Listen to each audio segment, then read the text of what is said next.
more over here, right, with its tax rate. And because of the growth in your market value and kind of the presence of mind to kind of bring that tax rate down over time, now you're almost kind of squarely in the middle, right, in terms of largest districts in the state. And so, and you're just above the statewide average for last year. So the statewide average was 246.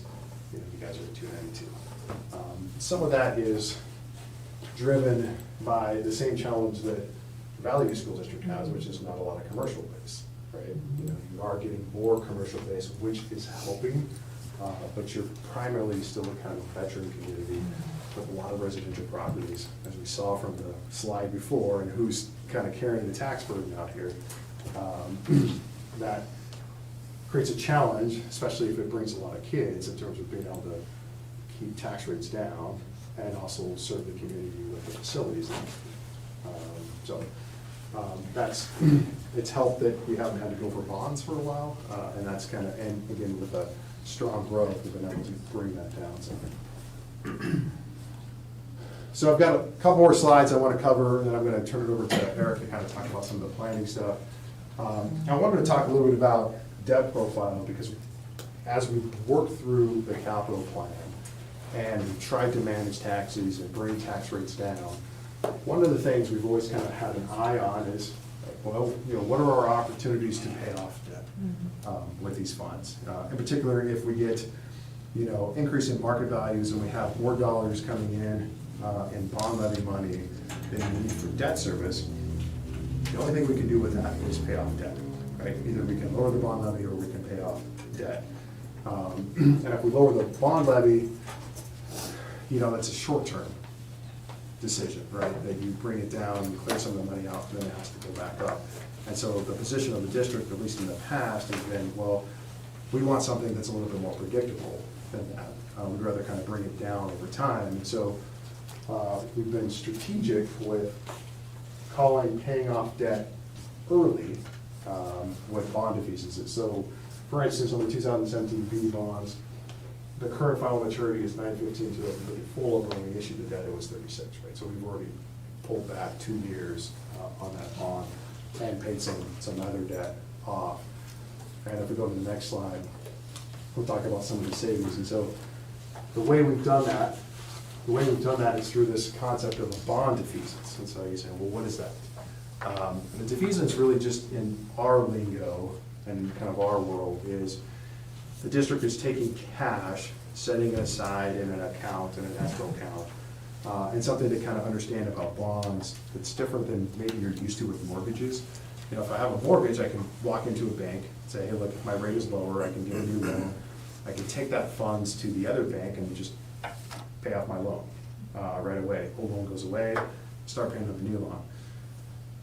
In the bond world, when we're talking about investments, we have this period of time, usually the first 10 years, where bonds can't be called away from investors. And so the investor is owed that interest rate or rate of return until the call date. Now, it doesn't mean we can't refinance or pay it off.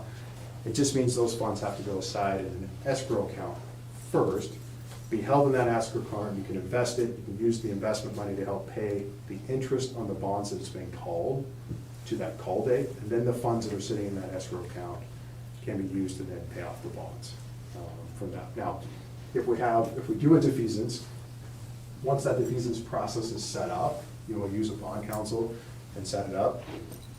From the perspective of the district, the debt is paid, right? You've satisfied the debt by putting enough money aside in an escrow account to repay the debt on that. Since 2019, the district has utilized this strategy 3 times for a total savings of about $4 million, a little over $4 million on that. And again, that's just, a really interest cost avoidance, right? That we're not paying the interest cost in the future because we're paying debt off early. Because we're seeing the growth that we're seeing again in the district, that it's likely that we will have to do one again this year.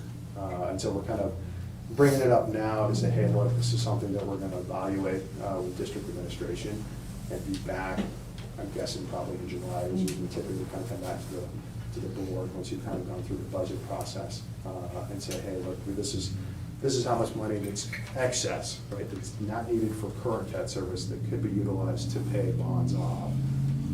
And then we can come back and talk about what that is and what the potential savings are for doing that with the fees and so on. So I'll be back. That's kind of my section. Whether you want to be back or not, I want to come back. Any questions on the portion that I kind of walked through before I kind of turn it over to Eric? Can I summarize? Please. You think I can? I've got So 100% faith in you. our current plan that the board put into place has saved taxpayer dollars. But we're at a position with the growth that we may need to rethink how we structure our future plan. Instead of a tax rate, maybe something different. Yeah, and Did I Eric can get go it? in, yep, exactly. Okay. And Eric can go into more detail on that. And Yeah. really, and part of that is that we didn't go into a lot of detail here, and it's because we kind of have this, we have this other cap that's in place. Yeah. The state puts on us at 21 a month. There really is only so much debt service, right, we can collect. There's only so much we can put in reserves. And without, more debt, or doing, a restructure of debt, we've kind of reached that cap. And so the question becomes is, do we need to do that? Or can we now shift to a strategy because we have such a large tax base where we can generate fairly significant dollars for debt service at a much lower tax rate than we were doing before, kind of shift strategies a little bit and say, look, why don't we decouple a little bit from market value, say, hey, this is the dollar amount we think we need to collect, and it still maintains our long-term capital plans that we want to be able to deliver on, while at the same time continuing to kind of accomplish the goal of the board to say, well, how do we bring taxes down, right? And so if we go with a dollar amount and we do have more people coming into the system, right, to pay those taxes, if the dollar amount becomes stable, right, we're spreading that over more people.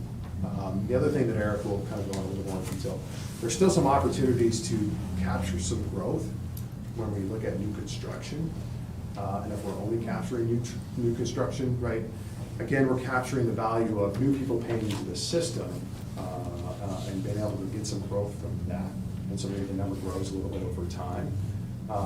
But current taxpayers should be relatively agnostic to whether or not, it goes up a little bit because we're spreading it over more people. And it's never perfect, but it should be relatively neutral to the existing taxpayers. And so Eric will kind of go into more detail on that and has kind of some slides and stuff to talk about. Thank you. Thanks. Okay, thanks, Michael. Thanks for the introduction. I had hair, but it turned gray really fast. and then it went away. Actually, it reminded me that one of my favorite things to do when I go to school boards meetings, especially when they're in the high schools, I always go to the composites and I look for my graduation year. And in Kuna, every haircut of a guy in my graduation year has a mullet. And so think about that and guess what year it was. We'll talk later. Yeah. Can I go actually forward 2 slides? I'm on 91. Yeah, that's right. We're all busy guessing over We're here. guessing, yeah, you sidetracked us. I heard 89 and whoever said that's Rabbit right. Yeah. So when we talk about bond planning, we're going to look at a variety of factors.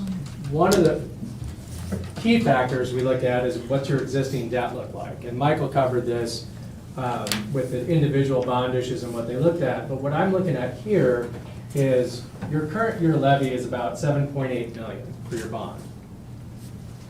And your bond payments are a little bit less than $5 million, right? And that's kind of the rule Michael talked about, that you can collect more than your bond payment up to a limit, 21 months worth of debt service. And again, going back to that structure and strategy of keeping the rate stable, as market value grew, that brought in more money to pay off the bonds. And then what you've been doing is paying off the bonds on the back end. So you've got room here to fit another bond in terms of payments. So that's key. And so a lot of what we're talking about is protecting that ability, thinking that if you do another defeasance, you can pay off a little bit more of this debt and keep the levy up in that $7 to $8 million range. Okay, so I'm gonna go back now, a couple slides. Who's the driver? Okay. There's another component that we look at in Idaho for school districts when we're doing bond planning, and that is this bond levy equalization. This is the subsidy money that the state pays to school districts. The state doesn't give you money to help with the school construction. What they do is they say, you go pass your bond, you build your building, we'll send you some money each year to help offset what you need to levy to pay the bonds. And that's generated about $6.9 million from the state to the district that you haven't had to levy. This last year it was $500,000. It's fluctuated year to year. And so as we think about this going forward, we have to make some assumptions about what that subsidy is going to look like. But the good news is the state is helping out. And it's, right now you get about almost 9% of the principal and interest cost. So call it 10% of the bond repayment cost it can be coming from the state on a new bond and on your existing bonds. So next slide. Why it fluctuates, this way this program is set up, the state's got a formula, Department of Education updates it each year and compares each district against the statewide average in 3 factors. The unemployment rate in the county versus the statewide average, and they'll use Ada County for Kuna because that's the primary county. Per capita income in the county versus the statewide average, and then the market value per support unit. So you get more money than like West Ada, you get a higher percentage than West Ada because your market values per support unit's lower. You don't have the tax base, as much tax base to support the number of kids you have as the other districts in Ada County. So the story there is that changes each year, and so we have to kind of land on what we think it'll look like in the future. The best thing to use under the kind of current dynamic is to just use the current, the most recent year. So then we'll go forward a couple more, and go to debt capacity. So the other thing, before we even start talking about a bond plan, is what's your debt capacity? This is what is the legal debt capacity. Idaho code says that you can't have more than 5%. You cannot have incurred debt beyond 5% of your full market value. And that's a really big number. Your full market value is $4.6 billion, call it $4.7 billion, and 5% of that number is $234 million. You subtract out what's outstanding, which is $39 million, some credit for what you're going to pay off this year, and you're almost at $200 million available debt capacity. So that's what the code says you could go out and ask your voters to borrow. My line on this is that's legal debt capacity. Practical debt capacity is a completely different thing, which is what can you pass, right? It's not, I doubt a $200 million bond is got a lot of, just a big number, right? So when we talk about practical debt capacity, what you can pass, well, that comes down to, I think boils down to, in my opinion, to 3 things. One, that the community has to understand the need for the project, right? They have to see that there is, enrollment's growing, you need more capacity, or a building's falling down, it's not safe. I mean, there's a need for the project. 2, they got to trust that you'll spend the money, wisely in the way that you plan to. And 3, that they can afford it, right? And that they can afford it is the work that Michael and Sean and I try to work on, is to make a bond that doesn't really impact the taxes too much. Okay, so let's go. So we put together analysis for a bond. Hypothetical, I don't know, hypothetical is maybe not the right word, but a bond in March of 2023. And what we were doing is just how much could you borrow with an $8 million and keep the bond levy at $8 million? Because that's roughly where you're at right now, and with some new construction being added next year, you can be $8 million without really impacting the taxpayers. So, and that's wrapped around your existing bonds, how much can you really afford. We're assuming current interest rates plus a 0.5% cushion.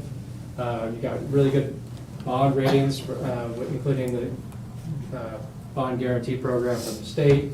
This is based on your current market value, not the 30% increase that Bob McQuaid talked about, that the potential 30% increase that he talked about, but just the new construction component, like how much you're gonna get added just from new construction, which is a much smaller number. And I'll go into that in a little more detail after I reveal the secrets here. Your levy equalization from the state at the same percentage you currently qualify for, which is almost 9%, and then a structure that's just level annual at 8 million. So let's go to the next slide and take a look. And you can see what that looks like visually. Here's where you're at today. This number goes up a little bit to that 8 million number. You pass the bond in 2023. The first payments on the new bond is in 2024, and we basically just size it to stay under that line. We'll fix this part where it goes above the line. But you can see that that's what we're trying to do. We're just trying to fill in, and the answer to that question is 86.9 million. So a bond repaid over a 20-year period at that 8 million number, 86.9 million is kind of the upper limit without having to go above 8 million. You certainly go above 8 million, but now we're talking about, something a little more increase compared to what you're currently paying. The other thing we talked about is that if you split the bond sales into a couple, don't sell it all at once, spread it out over a little longer period of time. You could authorize more and you have longer to pay it back. You could probably get up to over 100 million. Does that include that's just bonding? Correct. Not if we need to run a supplemental along with the bond? Correct. This would assume that if you did the supplemental, you just renew it at the same amount. Okay. But if you wanted to increase it, then that's kind of a separate issue. Okay. But this isn't saying, hey, this is gonna backfill where the supplemental goes away. Okay. It's just the fact that you've got your bond payments going a lot lower. So I'll go ahead, and I think this is the last slide. I was gonna stop for questions on that plan, but I think the key to what we're really talking about, and Wendy, you brought up trying to summarize, going away from keeping the rate the same, right? The rate the same is just gonna drive 30% more revenue.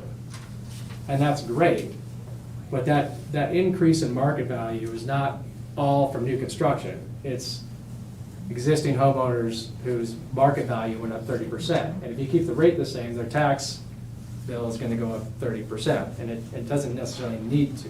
So that level rate plan worked just fine when market values were going up steadily and not astronomically like they have been.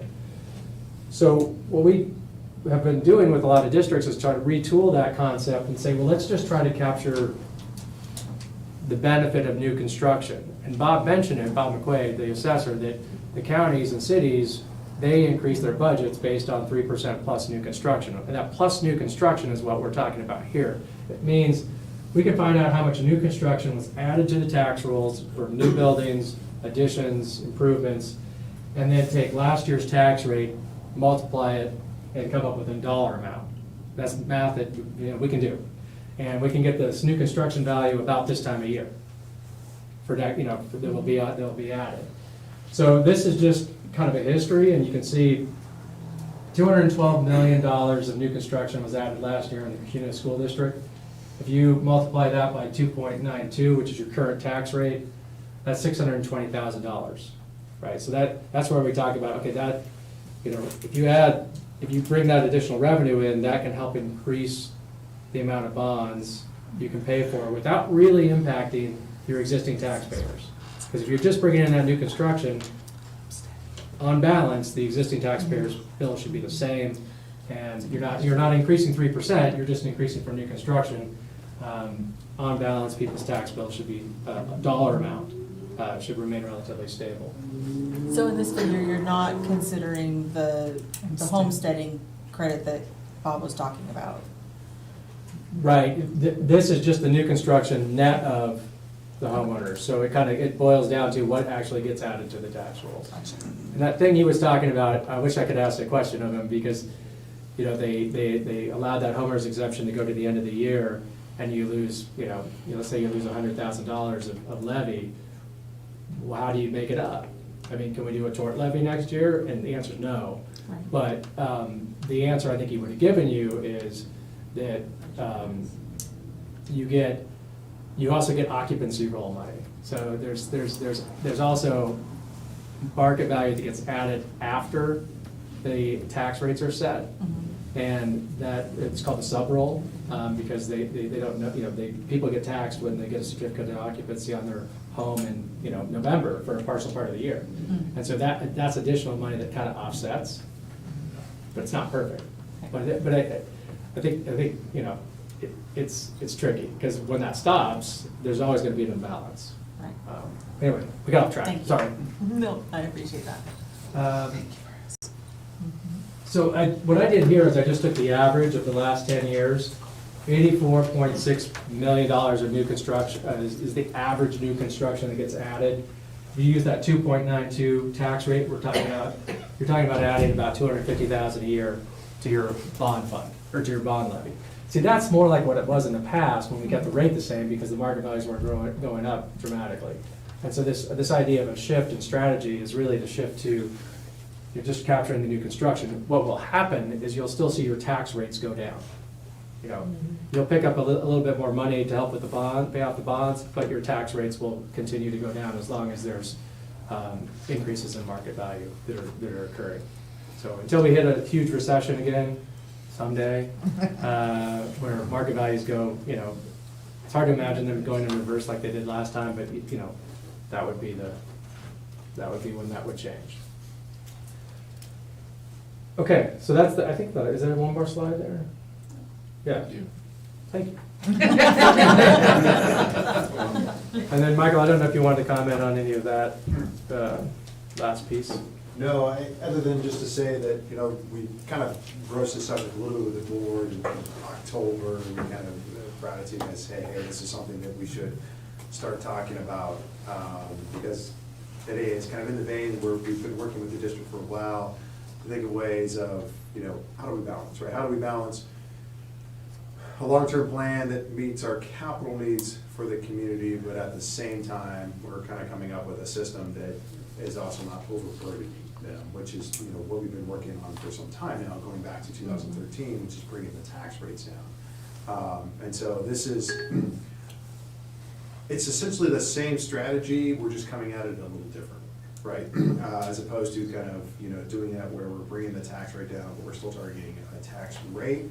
This is kind of a shifting away from that strategy and saying, look, well, let's, we've got a fairly healthy tax levy at this point because our market value has grown so much that can actually do a lot for us and support a lot, going forward. And as Eric already mentioned, being able to kind of capture some of that new construction gives us some growth opportunity as well, to capture, any some needs maybe going forward beyond kind of what Eric identified that you could afford under that $8 million. So it becomes more equitable, but it still gives you a really good capital plan going forward. I know you guys are very early in the stages in terms of kind of what you're talking about, and kind of what those needs are.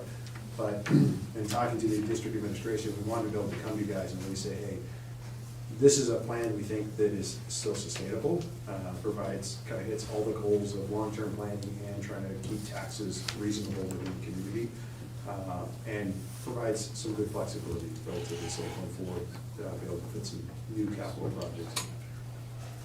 So I think one of our challenges will be communicating that to our public, if that's the direction the board wishes to go. Because we've worked a lot on educating our community on rate and what that means, but we've done it before, right? We're in the education business, and that's what we do, so. Any other questions for me? I imagine you guys will be back Yeah. once we start talking and thinking and wanting some more input. Yeah. Thanks, nice to see you all again. Yeah. Good to see you, Yeah. good to meet you. Thank you. Thank you very much. Okay, moving on. Vice Chairman Thomas, are you okay if we move our Robert's Rules of Order to next month? That's fine, I just wanted to make one statement, I'm not gonna go into my Robert's rules, but I did attend a board meeting for another school district last night, and I want to thank our administration and thank my fellow board members for the way that business is conducted in our district and for making sure that our board meetings don't last until 11 o'clock at night. And Well, the night's still young. I dare say that. But on a regular basis, we are out of here by 8, but that was on point for us. But I just wanted to thank I got to witness where our district and our leadership excels, and I just wanted to pass that on. Thank you. Yeah, thanks. I thought I was gonna go in a different direction. You suck, is that? We're moving on to the superintendent's report. Chairman and trustees, I will be quick at this piece. As you all know, we have an amazing superintendent advisory council this year. We have a member in the audience, Chris Howard, who's one of our involved parents in our community, and he's been awesome to serve. We actually have guys this year. We usually have a lot of women, and we have male students involved and parents. It's been great. As a result of some of our conversations within the Superintendent Advisory Council and in the community study circles meeting, it was identified that we should do some more education for our parents so that they can be good partners with us and they can help their kids and we can help them help their kids. And so the Advisory Council has helped us to identify some topics in which we would involve them and help our parents with some information. So Kim is actually leading this work for this first session on May 12th, and I'm going to just turn it over to her to just share a little bit of their ideas. Chairman Grant, members of the board, I'll just briefly just talk a little bit about what Wendy had mentioned, but I see Chris is here tonight, and I know Jason and Tim and Brian and who else? Anyway, they're part of it, but we were, like Wendy said, the Superintendent's Advisory Committee wanted us to do more see what we could do for parents in our community around some of the issues that came up from the study circles around some of the mental health issues. So we have an opportunity. There is a expert that's going to be doing a symposium here in the Valley on May 14th, coming from Arizona. And so we were able to kind of snag a date of May 12th to have her come and be one of our keynote speakers, along with another one of our people that we've been working with who does a lot of work with athletes and depression and anxiety and suicide, goes around the United States, talks to college athletes and athletic directors.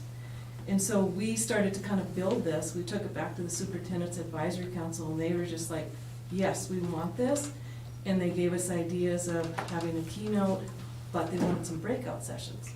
So we gathered our group back again and came up with some ideas of what those breakouts could be and brought it back to the Superintendent's Advisory, and they liked that idea. And so then the more we talked about it, the bigger the committee got of people wanting to lean in and help us. And saying, you guys are right on track with what you're wanting to do. How can we come alongside you and help? So what we're looking at for May 12th is to do an event which still needs a name. We're hoping tomorrow we have a committee that's going to be working on the flyer. They'll come up with a name. But the event will be May 12th from 6 to 8. It's Swan Falls High School. And we have sponsorships for some of the things we want to do. One of the ideas from the Superintendent's Advisory was to have some booths set up, just resource booths, like for different headings like drugs and alcohol, suicide, things like that. Just different booths from some of our highly respected agencies in the Valley. And I spent like all last week, like someone say, okay, you have to connect with this group. You have to connect with this group. So I connect with that group, and do a video call with them, and they'd say, you have to connect with this group. So we have a lot of people that really believe we're truly on the right path of what we want to do. They want to help us. And so we want this event to be the first in a series of events that goes into next year, of like one in the fall, and then quarterly or whatever, but not just for parents. This first one will be for parents, but then we want to make sure we can do something for kids and parents. And so that's kind of, it just evolved into something way bigger than we ever dreamed of. But as people leaned in, it was like, oh, thank you for helping us, for helping us to just get this started and get resources out there for parents. So I guess that's kind of where we're at right now. And tomorrow we're hoping to come up with a name and get our flyer ready. And then working on our resources. We've got a huge list of resources, but we want to break them out by different booths so parents could just, go to booth. There'll be people there. And so we've got a couple of the topics. One breakout group would just be the ministerial group in our community, wants to come, all of them. Like, here's some activities for your kids. These are things we can plug your kids into. One of them is our sports, like PAL and Optimist, and we're looking at 4-H and just activities and things like that your kids can be involved in. That's one breakout group. The other will be, do you know what your kids are looking at? Do you know what these emojis mean that your kids are seeing? What are they on social media? Also, Katie McPherson, one of our keynotes, is a part of Bark, and we use Bark here, that app, but to talk to parents more about that in a breakout. And then we're still working on that fourth one with breakout with them. So that's kind of our first one, but we want to, there's so many more topics, but we can't do them all one night.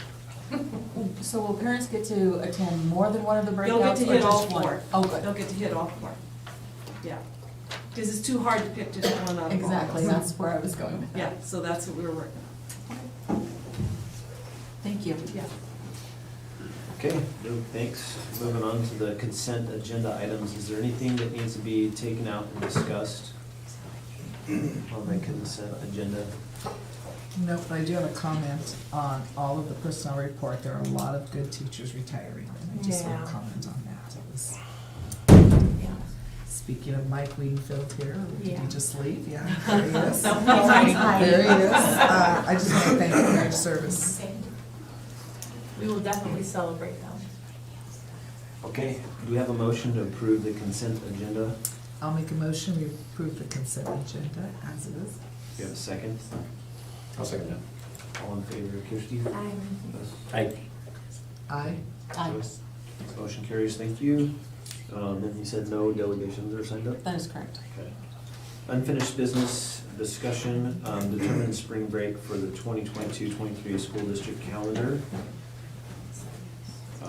Assistant Superintendent Reinhardt. Chairman Grant, honorable trustees, at the last meeting, you approved a 2-year framework for our school calendar. We're grateful for that, but you left open the option to move spring break and asked us to get feedback. I share with you today the feedback we've received from our community. As you recall, the proposal was the very last full week of March. The concern was it did not align with West Ada or Boise school districts. The committee had done that so as to not make spring quite as long, and sort of break a little bit later. We went to the community, a good number of respondents, and so this particular date aligned with Boise and West Ada. The blue represents staff, red represents citizens. And so you see the results of that particular survey. The committee, the calendar committee met. Trustee Nixon was present to that meeting, And maybe I'll let you, Trustee Nixon, if you're Yeah, comfortable it speak. was a very nice meeting, short, which I'll keep this It was. to. Anyway, I was surprised because I really, after hearing from parents who contacted me, I thought they kind of wanted to be with Boise. But to see this, you can see that it's pretty consistent, 52-49% there between staff and non-staff. So it was my recommendation, and I think the committee's recommendation, that we keep the way it is. And then someone also commented that they thought Nampa may be doing that same time too. So, they are?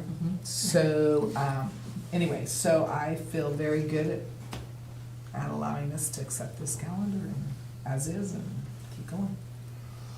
Did you want to say anything? I look like Trustee Johnson would like to speak. No, I don't have anything additional to say. If you choose to leave it where it is, no action is needed. If you choose to move it, then I would propose that action. I propose no action. Let's move along. You moved to not make a motion. I move this right along. Okay, moving on. New, Chairman Grant, would it be okay if the city went ahead of Elmira? I think they've had a lot of numbers from us tonight when it comes to bond and levy information. So since they're here to give us some information, I think around becoming a critical public agency, and then you can always stay for the budget kind of preview if you'd like to. yeah, okay, so. Thank you. The Kuna Planning and Zoning Proposal, Assistant Superintendent Reinhardt. Chairman Grant and honorable trustees, when I'm not here with you on Tuesday nights, I tend to be with our city officials downtown, and I have a great relationship with Doug Hansen. I have a great relationship with them all, but Doug Hansen's our new Director of Planning and Zoning. He has a proposal he would like to share with you, and I can introduce any action afterwards. Yeah, so good evening, Chairman Grant, trustees. I'm Doug Hansen. I'm the Kuna Planning and Zoning Director. So I'll just get into it. Agency comments are an integral part of the City of Kuna Planning and Zoning application approval process. The city recognizes certain jurisdictions as critical agencies, meaning the Planning and Zoning Department will not bring an application forward to the Planning and Zoning Commission for a public hearing or meeting until critical agencies have provided comments on the application. This ensures the Planning and Zoning Commission is as informed as possible in making their recommendation of approval, conditional approval, or denial to the City Council for the ultimate decisions on those projects. The City of Kuna proposes that the Kuna School District be recognized as a critical agency within the Planning and Zoning application approval process, and I will stand by for any questions you may have.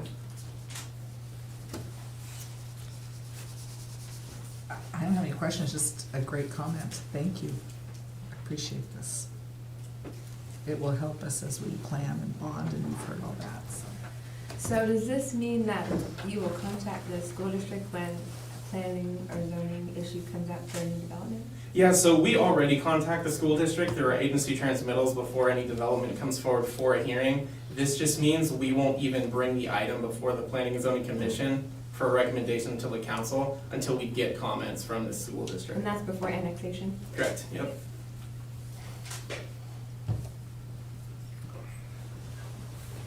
Thank Thank you. Thanks. I think the best example of that is Robbie and I meet once a week, and we look forward. We currently have 2 on our desk that are awaiting replies that we heard this summer, and we're grateful to the city for this kind of acknowledgement. I believe the action that they would like taken is for you to receive it and to say, yes, we would like to be a critical agency, and then on our part, school district leaders promise to have those agency comments in a timely manner to give them helpful feedback. So I will leave it to you for discussion and a motion. So, thank you, I appreciate it. And I think this will be a helpful step in the right direction. I would ask, and especially I'm happy to see Mayor Steer here, and I appreciate that. You know, as I've kind of, since our joint meeting, I spent a little more time kind of diving into these things, and, you know, we have heard a lot of times that if they check the boxes, then there's nothing we can really do about it. And, I'm in favor of private property rights. I believe people have a right to develop their property.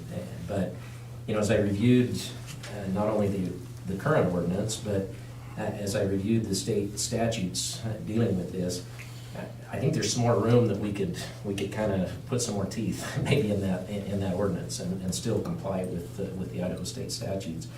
And I'm referring especially to Idaho Code Section 67, 6513, and it says in there, each such ordinance may provide for mitigation of the effects of subdivision development on the ability of political subdivisions of the state, including school districts, to deliver services without compromising quality of service delivery to current residents or imposing substantial additional costs upon current residents to accommodate the proposed subdivision. And so I think, again, I think it's a step in the right direction. And then in the zoning statute, it also says particular consideration shall be given to the effects of the proposed zone change upon the delivery of services by any political subdivision providing public services, including school districts within the planning jurisdiction. So, I think and I'm not sure if it's made it your way, but I think I kind of circulated to some members of council where it made it in a second-hand or third-hand way, I think. Teton County, I think, has an ordinance that we should probably look at, that it sort of shifts the burden from us to being in the same position as a neighbor who's mad about a little bit of dust or, or too much traffic or something like that, to being more in the position of ACHD, or if we can't provide sewer or those kind of things. And I kind of think that would be a really healthy change that we would have, that and it provides for mitigation plans. And I heard at our capital improvement meeting on Thursday night, there's a proposal for 1,600 homes, and I know this is going to be in phases. I know it's not going to be all at the same time, but 1,600 homes, 0.65 students per home is kind of what we use.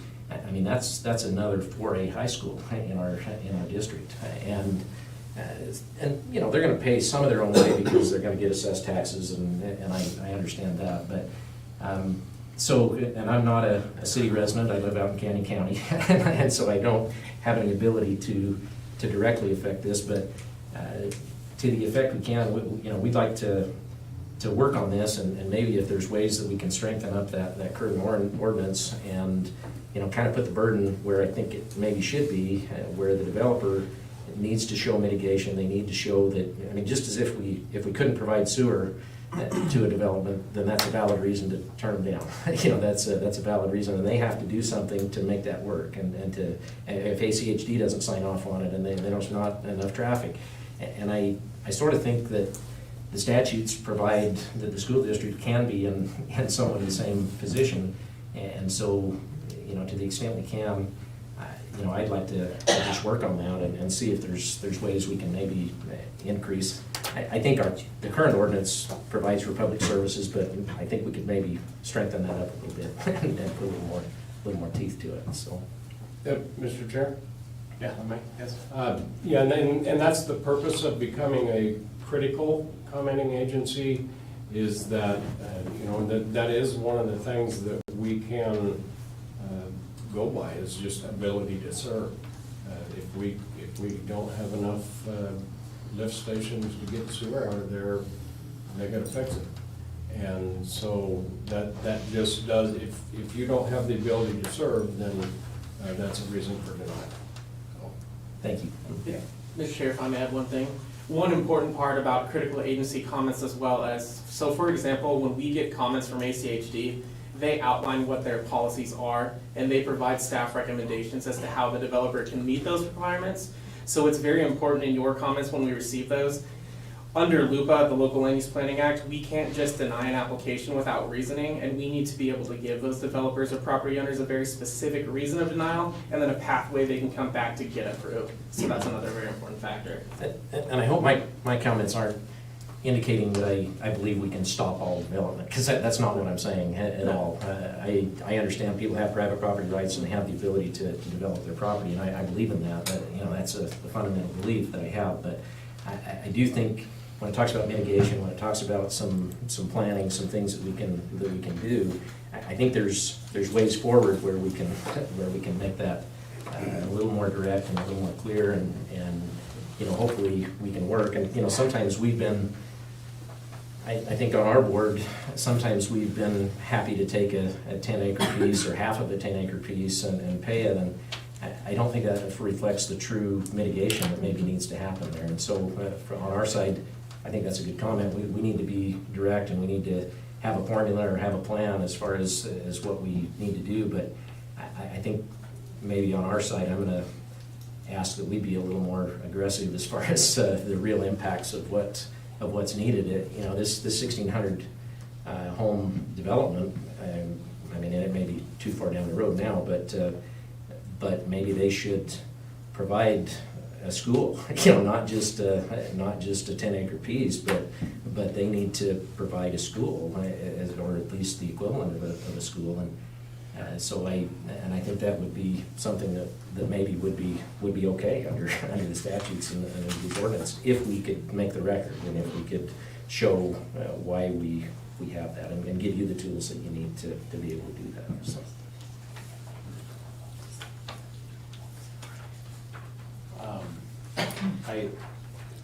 The city ordinance, I just wanted to read the city ordinance, section 6.2.3, item F. Just to make sure, I know there's another word here, or phrase, critical agency, but in the city ordinance, the verbiage is public services or supporting services.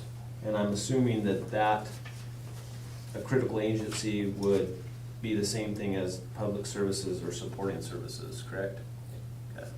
I just wanted to make sure that Yeah, that's. critical agencies actually go a bit of a step above that. Yeah. We don't have anything specifically in code defining those agencies. What it's been established through our public hearing processes with jurisdictions like Idaho Transportation Department and ACHD, that our Planning and Zoning Commission doesn't even want to hear the item until we get those comments from those jurisdictions.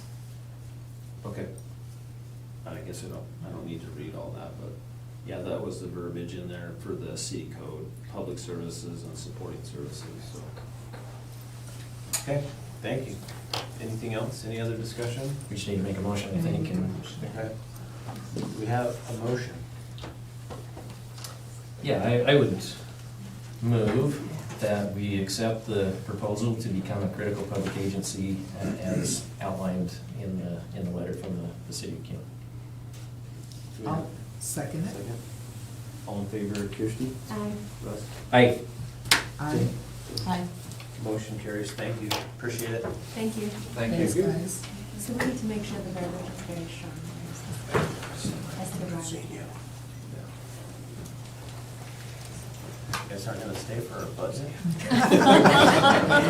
We get enough of those. Okay, so input on the 2022-23 budget priorities, Manager Feather? Do you mind if I jump in for a second? While we get it set up.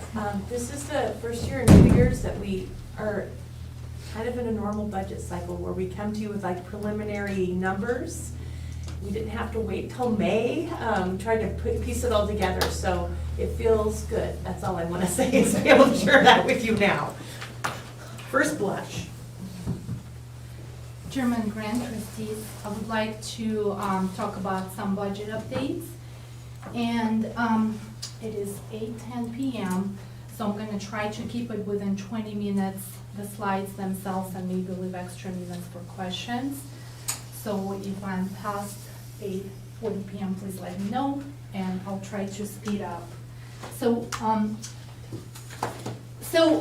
today I'll talk about our current school year, the year we're in right now, and then I'll talk about our future year, the upcoming next 2022-23 school year. Just a little refresher. So the district operates based on 3 major buckets of money. I call them buckets of money. First of all, we call it general fund. So the general fund is funded by the state, the main foundation payment, and then our supplemental levy. So that's our major operational fund.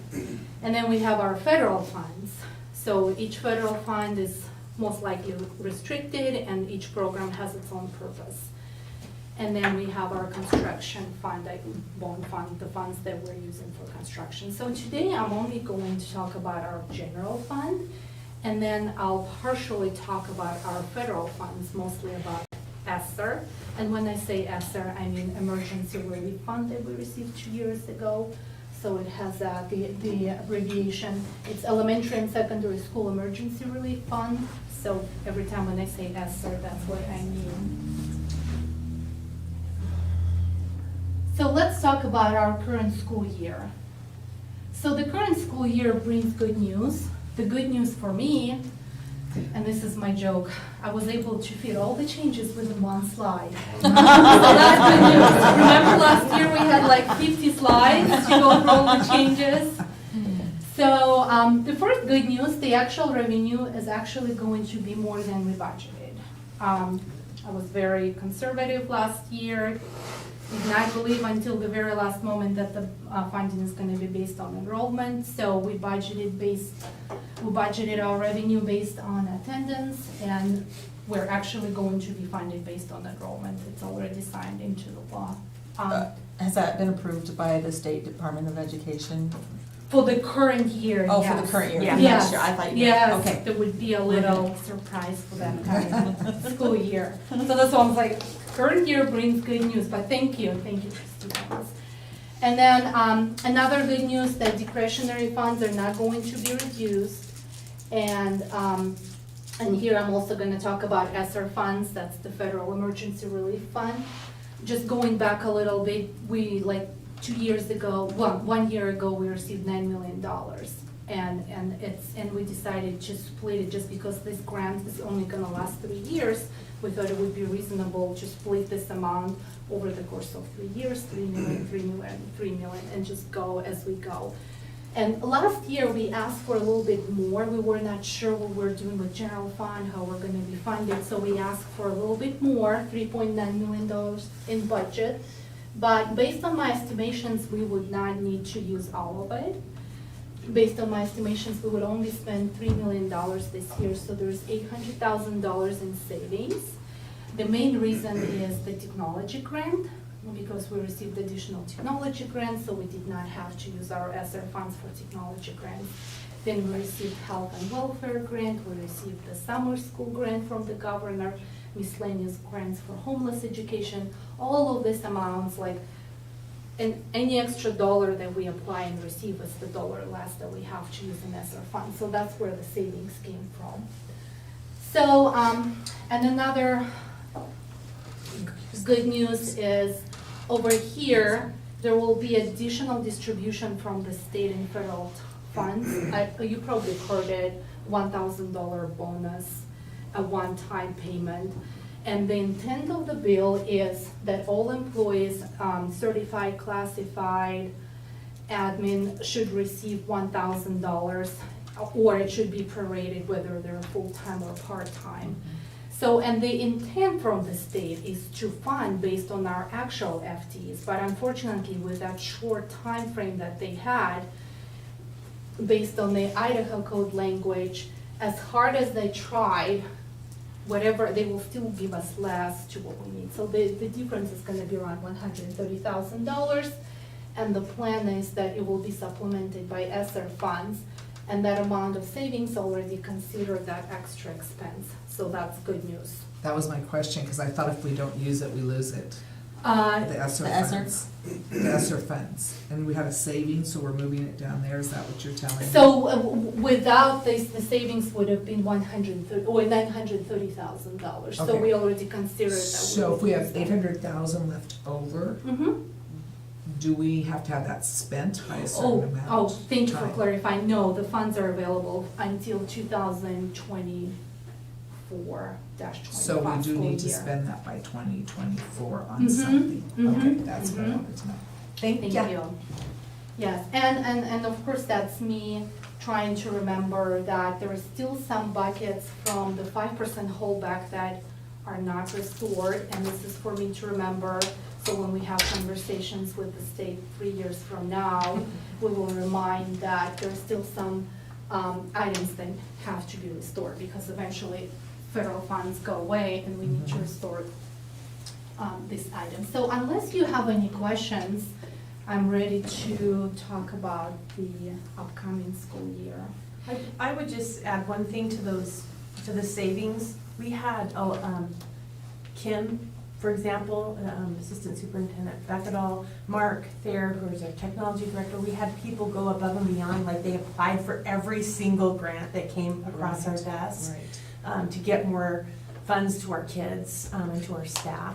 So that, I always want to just thank them for, that was a lot, I mean, a lot of my colleagues didn't apply because it was such a short amount of time to get it done, and they did, so. And that's why we have the savings. That's why we have the savings. So thank you. Yeah.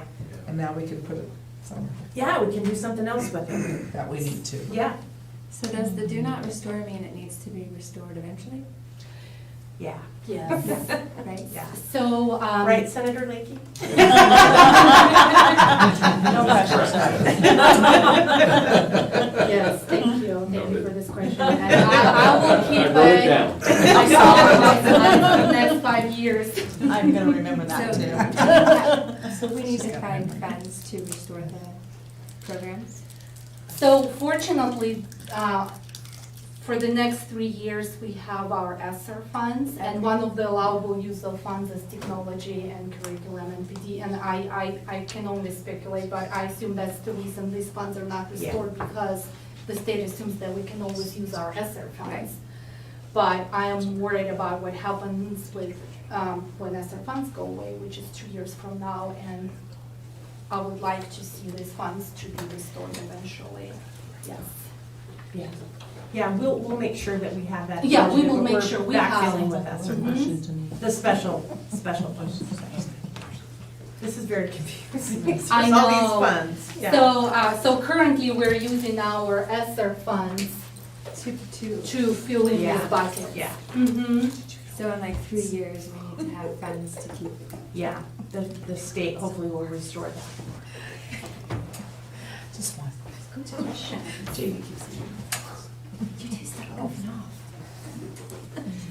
So I'm ready to talk about our upcoming school year, and for now, I will only talk about general funds, and then I'll talk about federal funds. And I know this is really a lot of words, and it really, this slide doesn't tell me how we're gonna end our school year, what's gonna be our fund balance. There will be one slide summary with all the numbers, so you guys can see what that means for us. What does it all mean for us financially? So the upcoming school year has good news as well.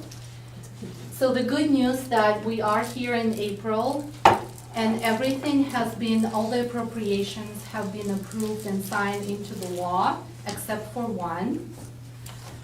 The enrollment funding bill. That means as of today, we're really not sure whether they're gonna fund next year based on ADA or enrollment, but there's some good news in there, there's some comfort in there, and I'll talk about this. So assuming that we're gonna be funded based on the enrollment, we're going to estimate probably on average 1.5% increase in enrollment, because that's kind of our average 1.5-2% increase in enrollment. Then we already have the amount from the state, what our discretionary, what do they call us, the funds, the amount per unit that we can use per our discretion. And the amount was updated yesterday. And there's another good news that we're going to receive $4,000 per unit, and this is our unit amount, for health insurance. So that's an extra $1.1 million that we did not have last year. So that's good news to me. So literacy funds, the formula was completely changed by the state board, and based on that formula, as of right now, it was recommended that we would budget an additional $692,000, so that formula almost doubles, if not triples, our current allocation. So the formula that was provided by the Board of Education, the estimated formula, actually gave us almost $800,000, but I'm estimating 85% out of it because certain data may go, like IRI scores may go up, or we may not have free and reduced lunch data by next year, so it kind of feels, feels better to use the most conservative approach, so that's the minimum increase amount that we'll receive. I'm actually expecting more than that, so that's good news to me. Then, leadership premiums are gone completely, and based on the rumor, probably most likely will never be restored unless something changes. That's a loss of $300,000 for us. And once again, I'm still keeping this little box, so these items have not been restored yet. So that's for us to remember for another 2 or 3 years. So what does it all mean financially for us? I'm going to show that one summary slide, but before I go to that slide, one of the questions, the most popular question of the day is, are we going to be funded based on enrollment or based on the attendance? That's a big difference. It's $1.4 million for us, so I would like to know the answer to this question. So yesterday, the CFO from the State Department of Education during the post-legislative tour, and this is word to word typed into what she said, and she actually gave us an okay for that. So she gave us names, so she actually talked to the board members, and verbally, they told her, we feel comfortable if you send a message to all school districts not to panic. You will be funded based on the enrollment. Sorry, I know Trustee was like, never be sure. I know, and that's why, and another thing that gives me some sort of comfort, that there is a trailer appropriation. I actually have to learn yesterday what that means. That means that the funds are there. The state has money. The state already set aside money for the funding based on enrollment for every school district in Idaho, so the funds are there. So we just need the final signature to turn it into the law. Did I miss anything? No, so basically what that means is the governor vetoed the bill that allowed us to use enrollment for 2 years. Mm-hmm. And in his transmittal letter, he said that he was gonna leave it up to the State Department of Education to put it into a rule, a temporary rule, that we could use enrollment. But he did sign the House Bill 807 into law that allowed the funding to be there so that the State Department could do it. So And I'm guessing that's why they're saying they feel comfortable in saying to us that we'll probably do that. Thank you. Because the funding is there. So my comfort level here is 90%. So, and the reason I'm saying 90%, because in my, It'll be better after April 21st. yes, thank you. It will be better after April 21st. We will have our answers. So this is a summary kind of everything I talked about. There's a lot of numbers. I'm not gonna go into the details, just the high level. But I would like to, so we're gonna talk about 1, 2, 3, 4 years, right? And there is a reason why I would like to talk about 4 years, kind of going in, like, diving into what's gonna happen when the federal funds go away, right? So let's go back to our current school year. So assuming the funding is, not assuming, knowing that our funding is based on the enrollment, our expenses are, if you recall, the decision last year was not to run for the emergency levy just because we had enough funds in our savings. Should we need some extra funds, we could use our savings. Well, the good news is with our current expenditures, there is a good chance we wouldn't even need to use our savings because we are funded based on the enrollment. So, and there is a good chance we will end up with some net positive cash balance. So what that means, revenue minus expenditures will be around $500,000 at the end of the school year. We started school year with $5.6 million in savings. We are adding up the earnings that we had this year, and the fund balance will most likely is gonna be 16%. Now, that looks like a large fund balance, and it's gonna probably attract a lot of attention And if you're wondering, and it is a surplus of our targeted 9%, and if you're wondering what's the difference is around $2 million. So there is that $2 million sitting in our savings that's above our targeted 9% fund balance. And right now, I'm gonna, if you could hold that thought of $2 million, and It's our ESSER money, it's our right? ESSER Yeah. money, thank you. So, and I'm gonna take you into 2024-25. So the reason we're saving $2 million is not just because we are receiving some extra funds or we're spending less, it's truly our federal funds, ESSER funds.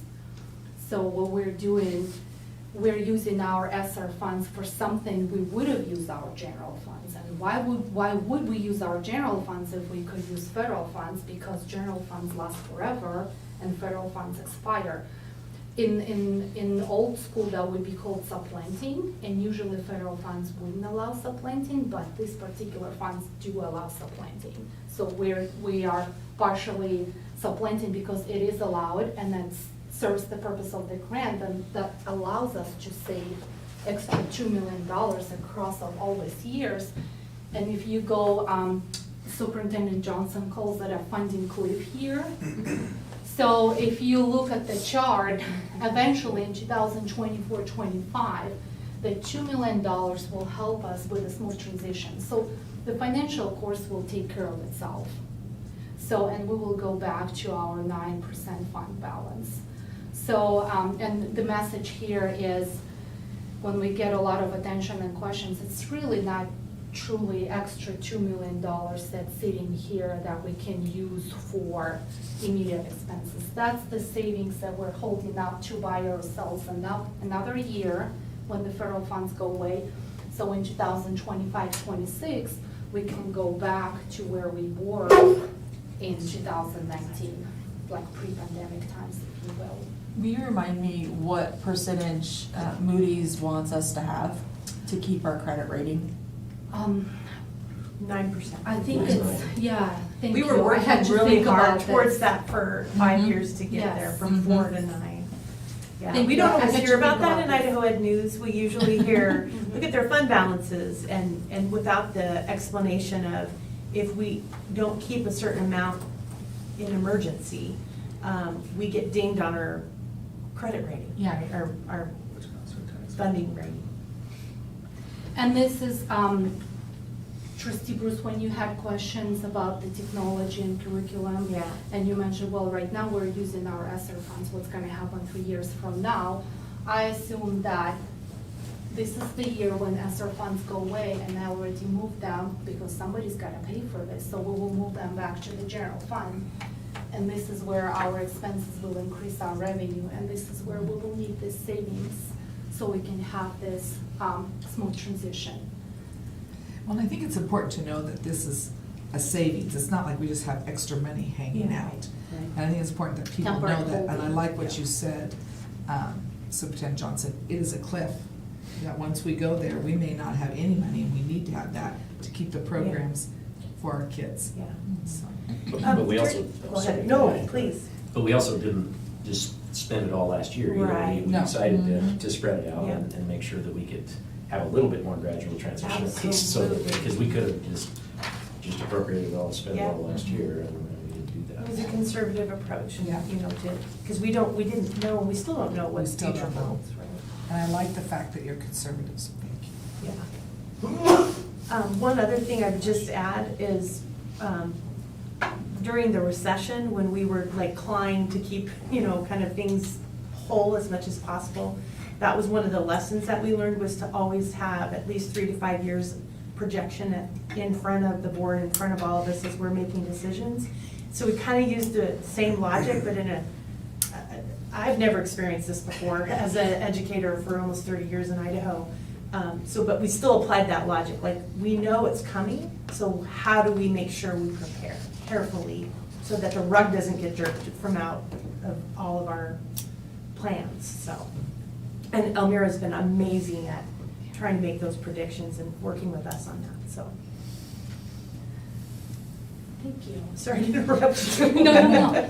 And another, like, when we were estimating our revenue, remember I mentioned that my comfort level based on enrollment is 90%. That's why I'm representing numbers. What would our revenue would look based on the enrollment and based on the attendance? So, and attendance is $1.4 million less. So obviously we'll have to rethink our expenditures if we are budgeted based on attendance. Now, another thing that, for example, if somebody showed me the slides, I would say, okay, the revenue makes sense, you have a list of what you included, but how did you come up with all these expenses, right? They're almost $2 million more than the current year, like, is it set in stone? So, no, that's just a draft expenditure amount. So the process is we take our current footprints, then we add the unavoidable expenses like career ladder movements or maybe some utility increases in gas prices. And then if somebody comes over to me and we have a meeting and they're saying, I would like to purchase this and this and this in addition, I log it all in and we have a huge list of all the expenses and we're going to go through them during the cabinet meetings or negotiations. And we're going to prioritize all of them based on our strategic plan. So what I'm trying to say is the final number will be different after we receive all the feedback, after we go through all the expenses. But this is here for your review if you would like to see where we are in our process.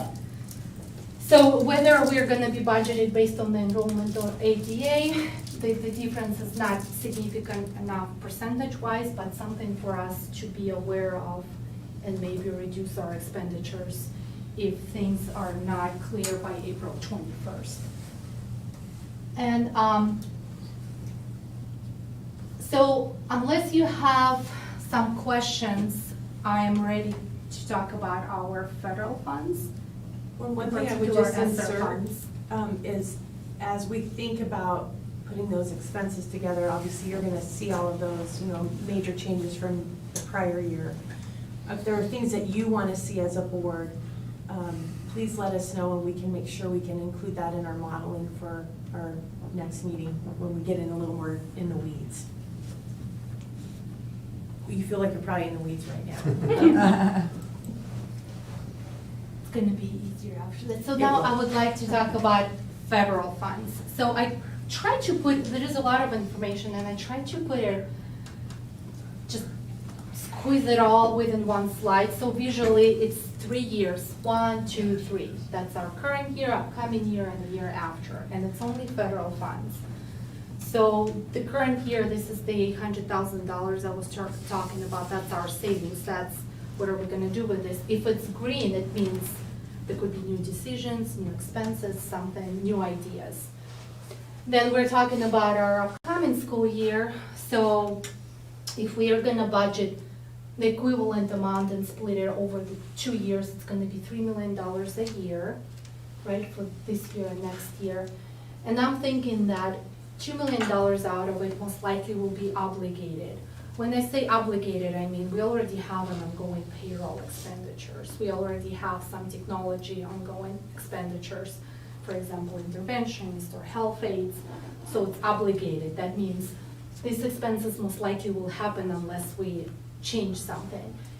But even with that, there will be unobligated approximately $1 million, and green unobligated means it's waiting for us to make new decisions or just add-on expenditures to what we already have currently. And the same is probably gonna happen next year. So the takeaway here, between 2 years, we have $2.8 million that we do not know what we're gonna do with it. Yes, this is an extra fund in addition to general funds that we can make some decisions. So, and there is more flexibility with ESSER funds because they are shifting from the pandemic to address learning loss. And address learning loss, it's pretty much everything. Okay, I think this is where I'd like to see what we're budgeting for that learning loss, what we're doing with our ESSER funds, what we have going to catch these kids up. And for the kids who are struggling, I'd like to see that in the budget. Superintendent Johnson, if you don't mind. Thank you. I think another thing we might be able to look at is, I know we have some elementary schools with the gym moratoriums as Yeah. well, and I don't know how much of a million or 2 million would do on that, but I think we could also look at that as well, if we could make it down or do something with that, then that'd be something to Yeah. consider. Is that wrong? I think it's Ross and Indian Creek, isn't it, Mhm. basically? The two, Yeah. they're still that way. And And Hubbard, Hubbard Hubbard also. maybe us, yeah. an initial point.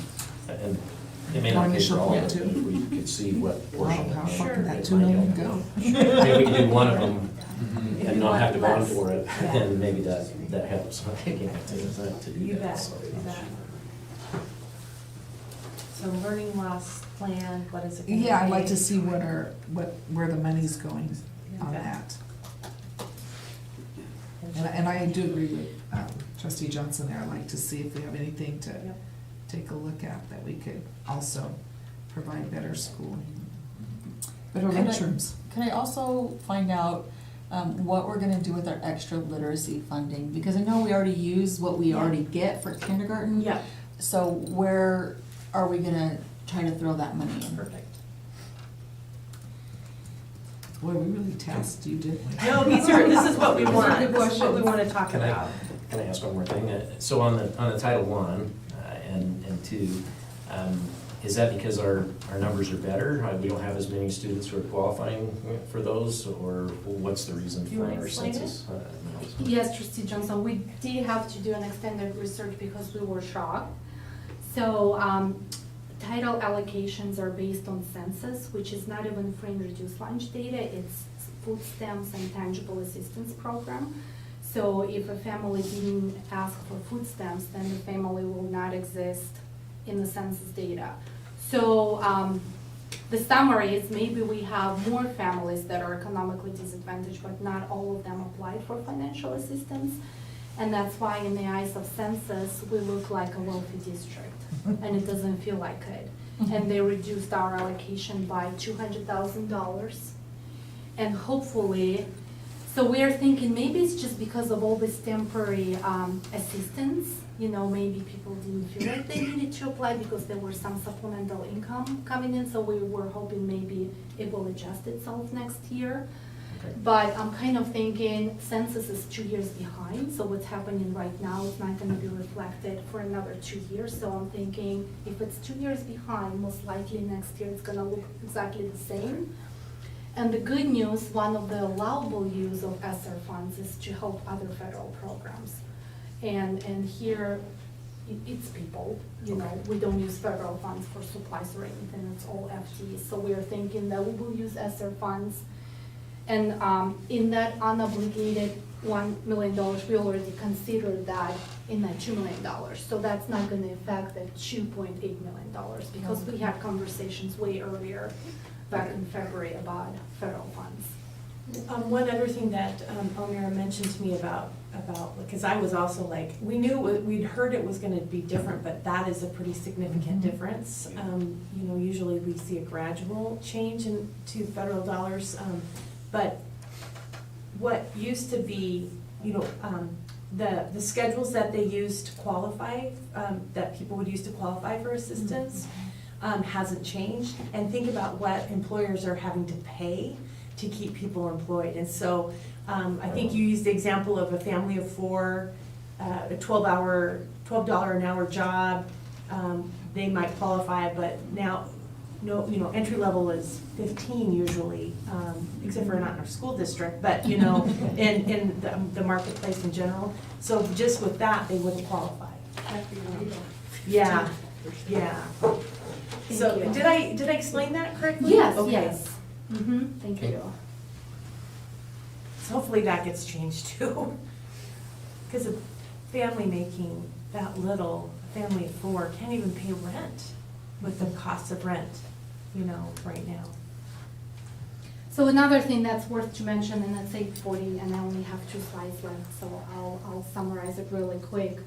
So last year, we were not sure, we were expecting some decrease in our general fund, so we were kind of nervous, and we moved some of the expenses to our ESSER funds, because we thought we were gonna be budgeted based on the ADA, and it turns out that we didn't have to.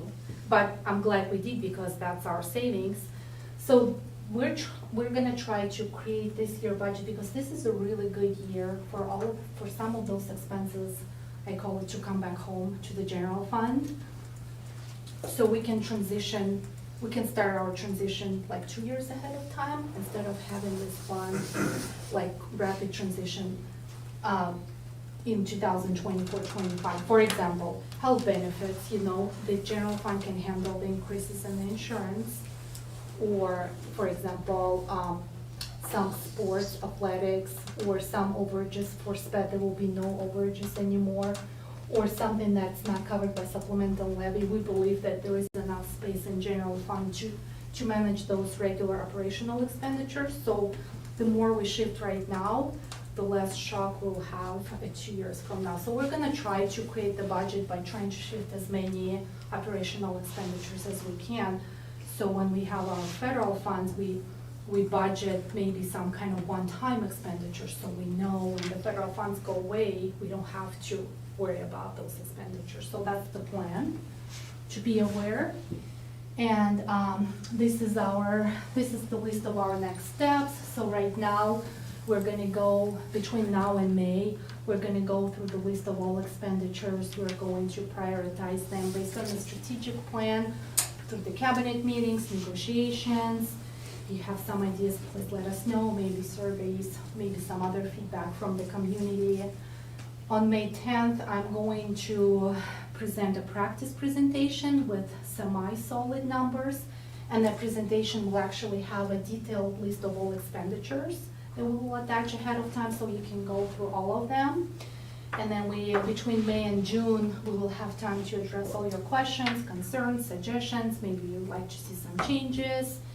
And on June 14th, we will have a formal budget hearing where I will present the revised current school year and the proposed upcoming school year budget in one presentation, and then we will have the motion at the end. That's it. Do you have any questions? Can I Thank brag you. for a second, if you don't mind? Yesterday at the state meeting, I met the new superintendent in Riggins, and she's like, "Oh, I know who you are." And I said, "Well, why is that?" She goes, "Our professor uses your budget process to teach new superintendents how to budget." And so we just want to give kudos to Elmira, because her documents and the clarity, we have state jargon stuff that we have to send in, but she interprets all of that, so just a normal person can understand it. So I felt really proud of that when I heard that from Good job. Professor Roscoe. Good job. It was amazing. We like those people. Yes. I know it feels a little long at this point in the day, but thank you. Getting there. Okay. Thanks for your move on. input. Yes, thank you, Manager Feather, good job. Consider supporting Teacher Appreciation Week, the resolution here, Superintendent Johnson. Yes, Chairman and trustees, thank you, Senator Lakey, for being in our audience as newly representing our District 23. So thank you for being here. We don't usually go this late into the night, so if you future meetings you want to come, we won't do that. Just have a lot on the agenda. One of the great things we get to talk about is teacher appreciation. The first week of May is Teacher Appreciation Week. And we have our celebration for all of our employees the second Friday of May. We'll tell you more information, it's on the good of the order. But one of the recommendations that other school districts do is they declare it officially, and so we thought it'd be something fun to do. And then I believe Allison Westfall will be trying to get a video of all of you to share Yay. and an update to our teachers. So that's all I ask. We have to speak. You can say And that- thank you. and that- No, you can just wait if you want. I was gonna say, I got that covered if you want. Okay. I'm just kidding. We love our teachers and we love to tell them Yeah. thank you. Yeah. Okay, so, I would like to make a motion that we accept and adopt the resolution to support our teachers in the first week of May. thank you. Do we have a second? I'll second. All in favor, Kirsty? Yes. Hi. Ken? Aye. Aye. Motion carries, thank you. Okay, moving on, consider purchasing new chairs at the KMS. Chairman Grant, honorable trustees, the majority of the desk at Kuna Middle School are original. We believe they're about 48 years old. The good news is we got every dime out of them. That's been good. The bad news is it's time to pay the piper. In addition, before you are 3 quotes to replace 18 classrooms, approximately of desks and chairs with the exact same model that we bought 48 years ago. So we won't have to worry about the next one. No names carved in. The good news is, if you ever have a chance to look in the detailed version of Mira's model, is we now have desk. If that all goes forward, we have the rotation of desk to the tune of $25,000 a year built into the budget beginning next year. So we can replace approximately 3 to 4 classrooms per year. That still takes a little bit of time to get the whole district replaced, but it's a step in the right direction that we haven't done before. So before you are 3 quotes to replace a good number of chairs at Kuna Middle School. I propose that we go with, and we're happy with the brand. Actually, the brand is what we preferred. It came in the lowest, the Verco chairs and desk.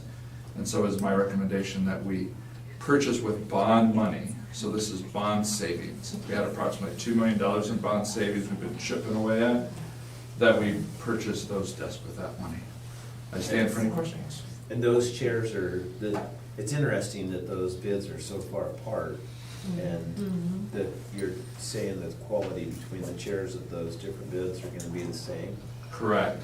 And- They're that kind of hard plastic, Hard solid plastic on the steel, top, steel on the bottom. It Yeah. looks old nice. school. And I liked Verco because they actually gave a picture, and the other ones didn't do so much. And I think it's a great bid, and it looks very, I mean, these should last another 48 years. Go right. Do we have a motion? I'll make a motion that we accept the bid from Verco for $114,893.70 to buy new chairs for the middle school Do we have a second? desks. I'll second. All in favor, Kirsty? Aye. Just. I, Aye. Aye. Motion carries, thank you, appreciate it. Okay, so now we're considered buying a bus, Superintendent Reinhardt. Might as well. The last bus did not last 48 years. Chairman Grant, honorable trustees, this will come from the bus depreciation fund, which has approximately $90,000 in it, which is less than the cost of the bus. This is bid through the state contract, so it is pre-bid. The price is pre-approved for purchase.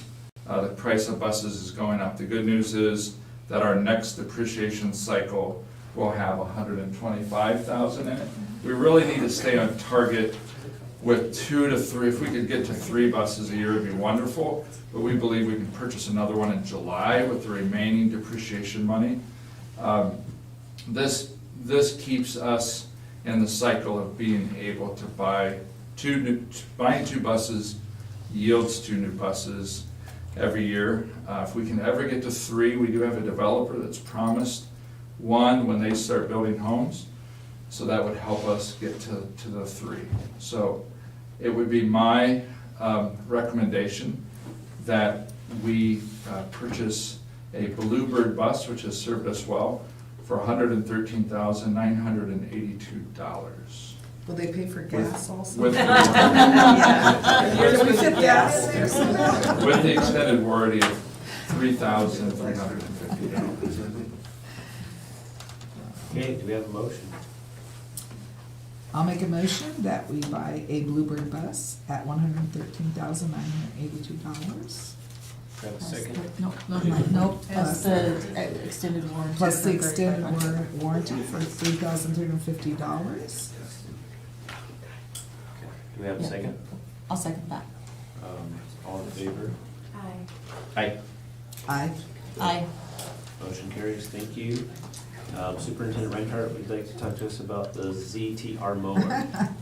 Chairman Grant, honorable trustees, because this item is over $5,000 and an asset of the district, We pulled it out so that you could see it. This is a quote on a mower that we need to replace, a zero-turn mower and mulcher. This will be purchased from our grounds supply budget, which is adequately funded for this purchase.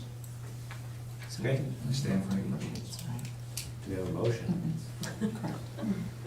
Yeah, I'll move that we purchase the ZTR mower as outlined in the bid for $6,511.98. Do we have a second? I second the motion. Can you scroll up first? Yes. Was that the subtotal or the total? This, Total. Yeah. Oh, okay. I just can't read it from here. Sorry. Do we have a second? All in favor? Joy? Aye. Kim? Aye. Russ? Aye. Kirsty? Aye. Motion carries, thank you. Okay, so, consider opening requests for proposals for copiers. Director Thayer? Chairman, trustees, I appreciate you allowing me to speak tonight. I was told to keep this under 2 hours, but I can do 11. Somebody has something I can throw. There's a mentor. Okay. Printers don't last 48 years either, so we have an existing 5-year contract with our copiers that's coming due. And we have several that are approaching that mark, and they're starting to cost us in service. And so what I'm here tonight is to ask you to consider allowing me to go out for an RFP and a discovery on what we have as a deployment of printers. And right now it would be copiers, next year would be printers. They're different, 2 different contracts. That one's not due till next year, so that's what I'm here for tonight. Yeah, so no. So our current, have we bought them in the past, or have we done a lease What- in the past? You know, we haven't done leases, but I am looking into that. I do know that based on our deployment of about $180,000 worth of copiers, a leasing model would cost us about $22,000 more over time. Would it give us any savings as far as them coming and doing service calls and things like that? It doesn't. Okay. It doesn't. I've looked at the fine print, and it actually is a better revenue stream for them. Okay. And so it's cheaper for us to buy them, although it's a lot more money, obviously, up front. So And as I said, before he came on board, we did lease some a long time ago and found that to be true. I went back to buying. we have, for instance, Kevin here, his school has a copier that's over 6 million print jobs on it, and it's starting to get service calls twice a month. And right now, those service calls are covered as part of that 60-month agreement. But once that agreement matures, that will start costing us more. They can't go above 10%. The verbiage is in the contract that they can't, gouge us. So it's not a big emergency, but it is a savings and something we should lock in pricing for. So, Okay. any other questions about printers? Thank you. Thank you. We have a motion. I make a motion that we approve for Director Thayer to go out for an RFP on copiers. This is copiers, is that what you want? Okay. You have a second? Yeah, I'll second that. All in favor, Kirsty? Aye. Russ? Aye. Kim? Aye. Joy? Aye. Motion carries, thank you. Okay, good of the order. Employee of the Year celebration on May 13th, from 8 to 9:30 in the Kuna Performing Arts Center. And also the Idaho School Board Association Leadership Institute, May 4th. Can I make a plea on that? Yeah. I have to be out of town for a training for work, and I would really appreciate if one or all of you would go to that so that you could report back and tell me what they do. Okay. Thank you, that is on a Wednesday, 1 to 5. I know, I've talked to Lisa about this time, and we will be changing it soon, I promise, so that it's in the evening instead of, It's a little hard when you work. I know, I'm sorry. Do we have a motion to adjourn? I'll make a motion that we adjourn this meeting. I'll second that. All in favor? Aye.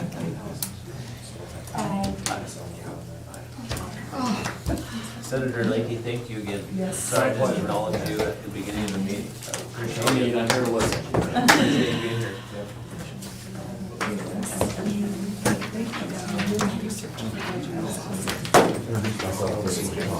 Yeah.